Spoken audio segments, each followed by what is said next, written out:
Let's look at the process to collaborate on a document in real time with another user on our network using Kofax Power PDF. So from the left nav, we'll click on Collaboration. We'll start collaboration and then choose the document we'd like to work on. Open the document, and then the next step is to choose the user that we'd want to work with. Here we go. Once we select that user, they'll receive an invitation in Power PDF on their computer, and then any changes that they make to the document on their computer are automatically reflected on ours. So they'll add a stamp. As you can see, that shows up here on our version. They'll add a comment,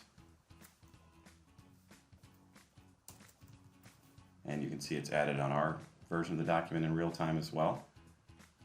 And there you go. Any changes that are made on our version are also reflected on theirs.